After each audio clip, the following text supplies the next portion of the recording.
If you're making your videos in English, your videos have potential to be understood by about 1 to 2 billion people globally. That means there's another 6 to 7 billion who won't understand you. Said differently, 80% of the world isn't gonna be able to benefit from your content. What if I told you there's a way you can easily translate yourself into other languages? Today, I'm gonna show you how to translate your video into other widely spoken languages with the click of a few buttons. Don't believe me?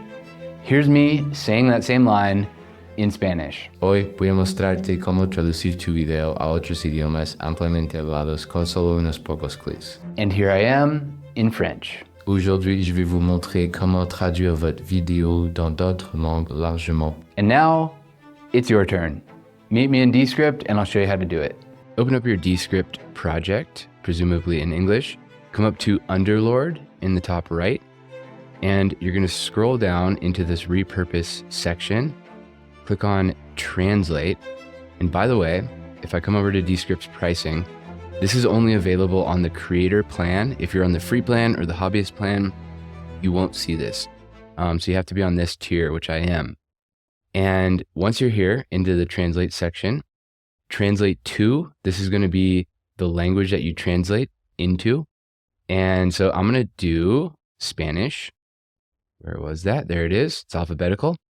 Dub speech. So if you don't toggle this on, it's only gonna translate your transcript. If you do toggle this on, that's when we're gonna get our voice translated as well. So I'm gonna show you just the transcript first. I'm gonna hit submit. And you can see it happens almost instantly. And so on the left side, you have your original English transcript. And then on the left, you have our Spanish one. If you're making your videos in English, and if you hit that play button, it's just gonna play it in English. So I'm gonna go ahead and hit done. And then I'm gonna come back to the translate. This time, let's toggle on the dub speech. And when I do that, you can see my translate to options for the voice aspect of it. I only have 5 languages: English, French, German, and Italian. Let's do Italian just for fun. And it's gonna ask me to assign a speaker. And what this is you have to have an AI voice trained. You have to train the system on your voice to know what sounds to create. So I have this AI speaker called Ross3, and you're gonna have to label it here. So I'm gonna say Ross3, and then I'm gonna go ahead, once I have that assigned, I'm gonna need to assign it there as well. Then I'm gonna hit submit. So make sure there's no unassigned speakers. That's the important part here. Assign it in the voice that you've trained. And if you don't know how to do that, go see my other videos on that. But I'm gonna go ahead and hit submit. And there it is in English.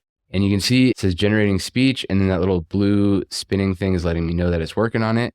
And let's see how this goes. So one section is starting to be done, and you can see these are broken up into different parts. So like this first one goes from 0 to 26 seconds. This next one is just 2 lines, and that's the first part that finished. So let's play it. Non mi credi? Ecco la stessa frase in spagnolo. So there we go. And then also I have this part done. Se realizzi I tuoi video in inglese, i tuoi video hanno il potenziale di essere compresi da circa 1 o 2 miliardi di persone. And you can see it also changes my captions because the captions go off of the transcript. My transcript is now in Italian. So that is how it works. And then you can see right here, this new thing that's been added, this little language icon, and you can see the languages that I've translated it to. So I now have Italian and Spanish. And if I click on one of these, it'll pull it up. And so there's my transcript in Spanish and then the English on the left, as well as when I go to publish, same thing. I have this language button. I can switch between the original, Italian, or Spanish, and it's gonna export it in that language. And if I export in Italian, it's going to export the Italian voice, the Italian dubbed voice. And so I can publish it to YouTube, I can publish it to a podcast platform, or do anything that I can normally do with my Descript projects.